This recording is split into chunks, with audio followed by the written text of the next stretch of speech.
We have the Academy Award nominations tomorrow morning. That will be interesting. Did you see Jennifer Connelly came out today and said Tom Cruise should absolutely be nominated for Top Gun? Absolutely. I agree. Far be it for me to disagree with Jennifer Connelly.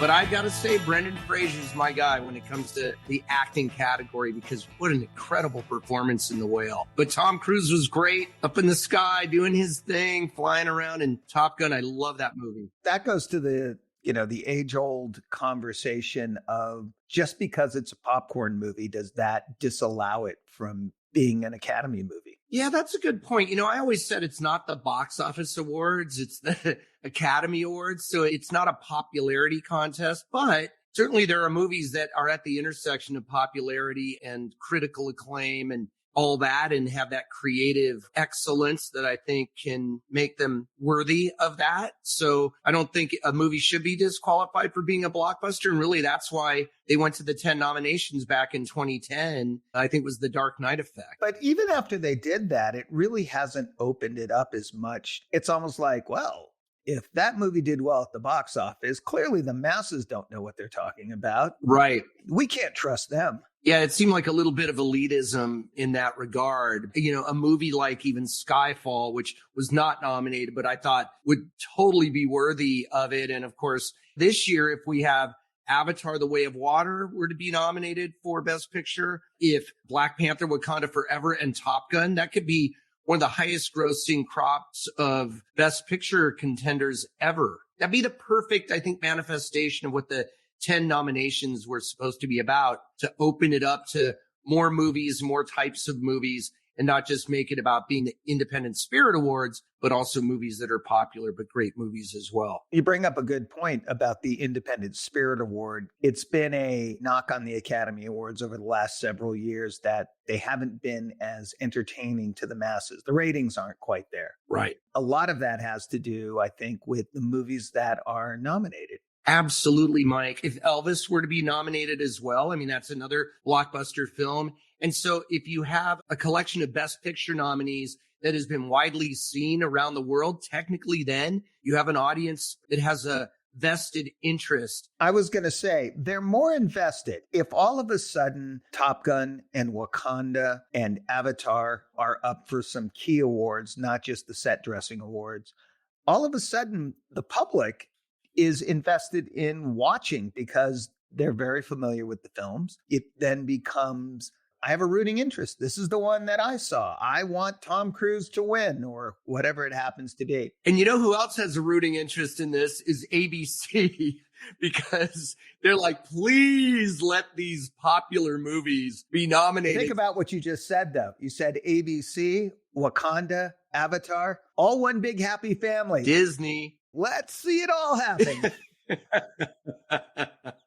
That's so true. Look at the synergies there. How many reporters were tapping on your shoulder this weekend? A lot. It was a very busy weekend. And notably, the LA Times did a story about Zoe Saldana, who's in Avatar: The Way of Water. She is the first actor to have 4 movies that have earned over $2 billion at the global box office. So the first Avatar, Zoe Saldana was in. Right. Avengers Endgame, Avengers Infinity War, and Avatar: The Way of Water.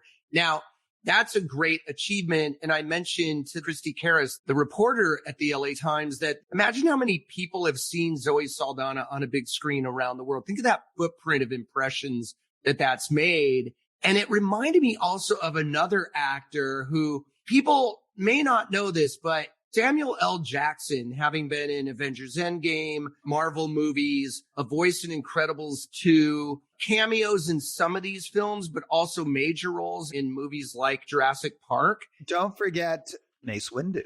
Oh, yeah, that's right.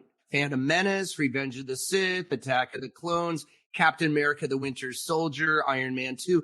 Samuel L. Jackson has 6 movies over $1 billion worldwide, and Endgame at close to 2.8 billion is the top. So hats off to Zoe Saldana on this incredible box office achievement. I hope she's getting a nice percentage of all those billions. Those four $2 billion films add up to like over $10 billion. I read something this morning too that Cameron now becomes the first director with three $2 billion. Three. Can you imagine that? Count them. Three. That's incredible. And that doesn't even count the ones that didn't get there, like Terminator 2. Oh, yeah. Terminator. It's unbelievable. Unbelievable achievement there. And no matter what you think of some of these films, whether you think they're high art or not, there's certainly something there that makes people so attracted to them. Even if you're not a fan, let's say, of Avatar, you don't get it. Well, a lot of people do. And to have billions of dollars in box office means somebody like Cameron makes it look sort of easy. You know, he points to the outfield, he's at bat and just knocks, hits a home run every time. That is no small thing to get to those kind of box office numbers. And if you think back to average ticket price for the first Avatar back in 2009 was even a lower average ticket price. So to get to these numbers is just kind of mind blowing.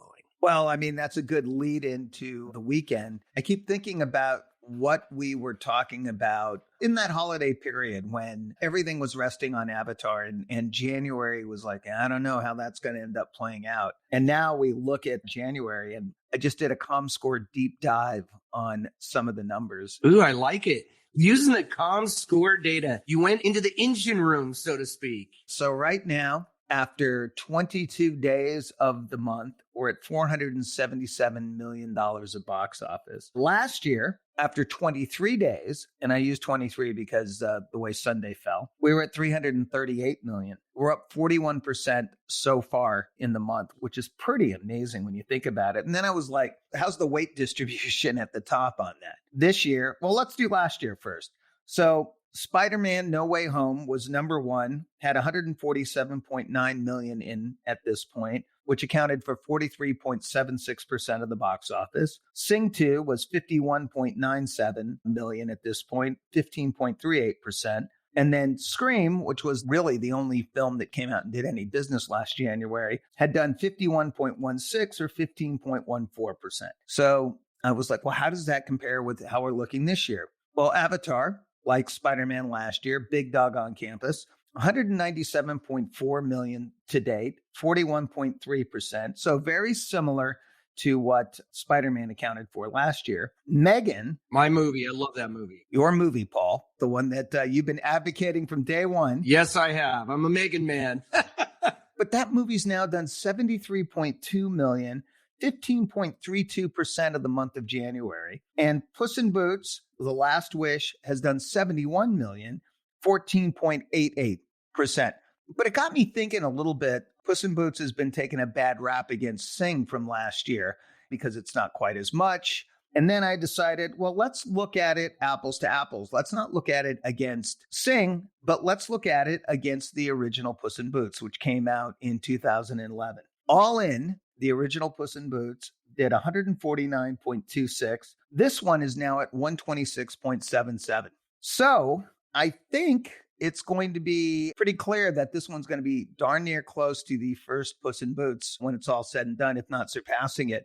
And I guess my whole point to the story is that creates a real context of what the movie is. For what it is in its world, it's performing very well. It's doing great. In fact, when I saw the numbers from the weekend, I'm like, hey, Puss in Boots is at number 2. It's in the number 2 spot for the weekend, which means its staying power is incredible. And I have to tell you a quick story, Mike. My sister lives up in Seattle, and her grandson, Austin, he went and saw Puss in Boots with some friends, and he says the movie Puss in Boots got a standing ovation in a movie theater at the end. I love that. Again, you could do a standing ovation in your house. Definitely not the same as in a movie theater. Right. So I think Puss in Boots is another one that sort of was marginalized and doesn't come up in the conversation as much as it should. I think families are just, after the holidays, they're looking for a family film they can take everyone to see. And this is a film, and this is, again, according to our ComScore data,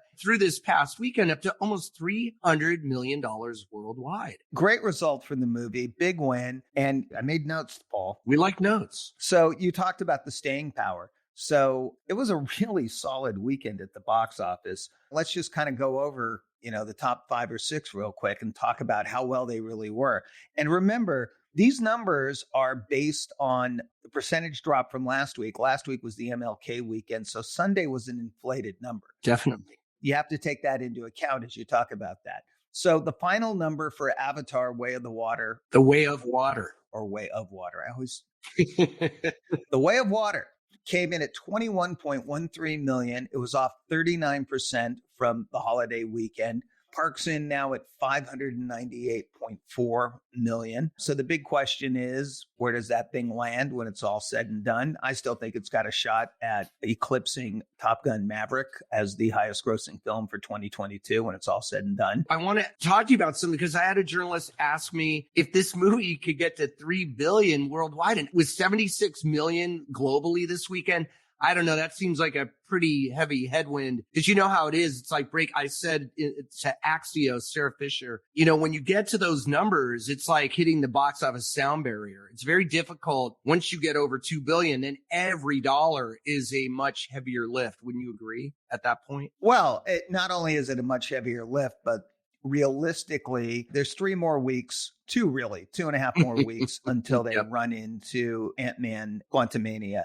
At that point, they lose the PLF screens, the premium formats. It gets knocked down a ladder in the multiplex. That's a unicorn sighting, is a 3 billion. I mean, it'll happen someday with ticket price inflation. The right movie comes along. Yeah. But I think it was an interesting question to ask because it just seems like this movie knows no boundaries. But like you point out, there are limitations in a marketplace. There are a finite number of screens available.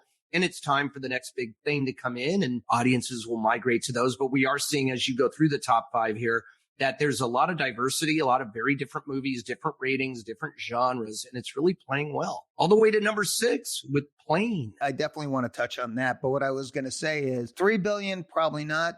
2.5 billion, I can see that happening. And let's say it gets Oscar, Best Picture nomination. Even though it's pretty played out, there's still a little runway left. We've been beating this topic to death, but we're going to keep on it because you and I were on it. And that is rewind back to the weekend of December 16th when Avatar opened to a disastrous $134 million. And everybody was writing its obituary at that point. Now we're talking about, can it do $2.5 billion worldwide box office? So take that, naysayers. Take that. There you go. So we talked about Puss in Boots at 126, but here's the key number, off 18% this week, $11.81 million. And the other thing is it's off 18% while it's available in-home on VOD for $24.99 to rent and $29.99 to buy. So this movie just keeps plugging along, as we were saying. It just shows the staying power of, when you get a solid family film, you have a movie that's going to, as we said, probably eclipse what the first one did. So again, a success in any way you want to measure it. And you're right. An 18% drop in week 5 is unheard of, but we've seen that before. December releases going into January, but it's a great result for Puss in Boots. Yeah, without a doubt. Then let's talk about Paul's favorite movie of the month. That's Megan. Is that so? Yes. Experts say. Megan, turn off. I thought we were having a conversation. Another strong hold, off 47% from the holiday weekend. But what's going to make this hold even a little more impressive is that Missing, the number 4 film, again, which is going after a similar audience. They're both kind of thrillers, in that horror genre. Still, Megan goes out and does another 9.7 million. As we mentioned, it's at 73 plus $1 million and counting, which is unbelievable. And then Missing came in $9.15 million, which overshot all expectations. Right behind Megan. Yep. Most pre-release box office projections that I saw had this thing right around $7 million. So not bad. Overshot it by 20%, which is nice. And then the next 2 movies to me are very important for different reasons. And that is A Man Called Otto was off 31%, again, off a holiday gross, $8.8 million, $35.15 million. But what that says, Paul, is the older female audience continues to come out. They're supporting the movies. It's a great result. That movie just keeps chugging along. I mean, that movie's probably going to get 65, 70. It's going to be very similar to something like Ticket to Paradise that we saw in the fall. As we talked about too, a very interesting release pattern on that. I think Sony just really, the way they sort of did this platform release, but it wasn't like a 2-theater debut, but it started out in fewer theaters and then they expanded it out and that played very well. Well, number 6 is an interesting movie. So for those of you who don't know, I do a weekend recap that we send out to our paper airplane clients and some select folks every weekend. And from time to time, I get questions and comments. This was an interesting weekend because I received about 3 different inquiries from different people on how did Plane do? And my passengers, my responsibility. We're getting off this island. Everyone was real interested in how Plane was holding up. And the reason, of course, is, as we discussed last week, Plane is the first kind of mid-tier action movie to be released post-pandemic that did over $10 million for the 3 days. They ended up doing 12 for the 4-day weekend. And the big question is, how was that going to hold up? Was it going to be off 60%? Or was that a movie that was going to basically hang in there and show some legs? Well, held in really, really well. The movie was off just 49% from the 3 days. $5.28 million for 3. It's up to $19.54 million right now. I mean, that's a movie that, as we said last week, probably at the end of the day comes close, if not eclipses the $30 million mark, which, again, for a mid-tier action movie. It's great, Mike. I think a lot of people underestimated this movie and Plane took off and then held steady and it landed at number 6 this weekend. Thank you for my aviation analogies. That's very punny of you, because we hadn't seen the success of a movie like this really, since pre-pandemic times. It was something everybody was watching because they were like, can these movies really work? Is this a genre that is dead? Is this a genre that belongs on streaming? That's a good point, Mike, because it would say to the world, these movies are done in the theater. That if you don't have enough examples of success, and I love these type of movies, they're real like rough and tumble. This is an R-rated movie. I thought the trailer actually was, and Gerard Butler, he's sort of like taken up sort of the mantle from Liam Neeson, being in a lot of action-based R-rated super macho kind of movie. He's the guy now where you had, as you said, Liam Neeson doing that. You had Jason Statham doing that. Gerard Butler now is the guy who is kind of leading the charge. But going back to what I was saying, what this movie does is it shows to everybody that male action, older audience that was a kind of a bread and butter of some of the more action-y kind of movies, I guess. It's very much relevant today. And there's more of these films that are down the pipeline. Briarcliff has Barlow coming up in a few weeks. They also have the Kandahar movie coming up with Gerard Butler, which will be later on in the year. Lionsgate has the Expendables that they've talked about. So there are several more action movies, male oriented, that are on the release schedule that I think a lot of people are breathing a big sigh of relief and actually looking forward to now. And I'm sure Gerard Butler's super happy. Guys want to see guys their age kicking ass. Let's face it. It's always quite the cathartic, for those of us who think we're tough, if we can get through a parking lot on a shopping cart, if we're lucky. Can I tell you something? One of the nicest guys you're ever going to meet. We had a few movies with him and he was always the nicest guy to deal with, always very upbeat, always looking for a good idea. And you're referring to your Lionsgate days. I am referring to my Lionsgate days. I'm very happy for Gerard Butler and the Plane team on this and looking forward to Kandahar coming up next. I love it. Well, next on the agenda, we're getting towards the end of this episode. It's gone by so fast, Mike, because it's so fascinating. Hopefully everybody else feels the same way, but I want to talk about Lunar New Year, Chinese Lunar New Year. And I have some really cool ComScore stats on that. And for the China market, last year was pretty well down from 2021. China box office was down 40% in 2022 versus 2021, where it led the worldwide market share as China did in 2020. Prior to that, it was always domestic, US and Canada leading the way. But this weekend, and recently we heard about the opening up of China to Black Panther Wakanda Forever and Ant-Man and the Wasp Quantumania. But as sort of igniting a spark of movie going in China this weekend, was a 7-day period of extremely popular moviegoing in China, Chinese Lunar New Year, January 22nd, Sunday. They had 6 films in the top 11, collectively earning $170 million for that single day. So The Wandering Earth earned $69.4 million in one day on Sunday. Full River Red, $59 million for the one day. Hidden Blade, $20 million, Mike. Boonie Bears, Guardian Code, $19.1 million for the single day. 500 Miles, another film, $18.4 million. The list just goes on. And there was another movie called Deep Sea that brought in $10.6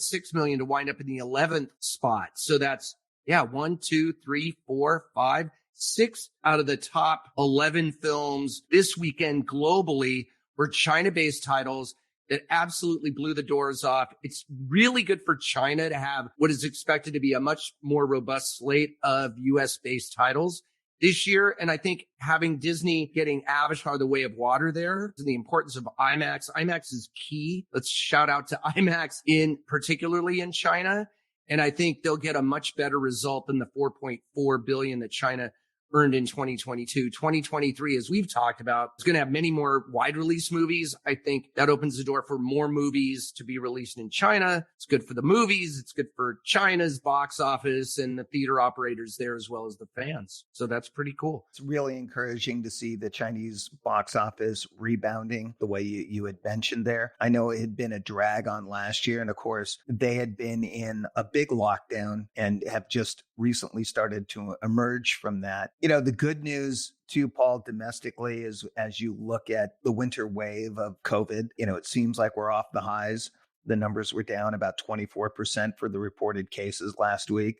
Not to demean or diminish, what the virus means or what it's done, but unfortunately, it looks like it's just something we're going to have to learn to live with. There's going to be winter waves that are going to come and go, kind of the same way that we deal with the flu or we deal with other viruses that are out there. But it's nice to see that from a box office standpoint, we're building. While we may not be back to pre-COVID numbers just yet, we're in a very good space in working our way back to that. I think we should I always use cautious optimism, but it's a positive sign how well the box office is doing right now and the variety of films that are out there. Well, I will say how well we've been doing, but prepare yourselves for all the stories that are going to come out on this Sunday because we've got 2 releases coming this weekend. We have Infinity Pool from our friends over at Neon, and then we have the independent release from Hidden Empire, Fear, from Dion Taylor, which the Paper Airplane team is working quite closely on. Both of those movies, though, are going to be smaller grossing films this week. Of course. Preparing everybody for now that. But that doesn't mean they're not successes in their own world. And I think sometimes going back to looking at how Avatar opened, we need to put things in context and we need to put things into what measures a success.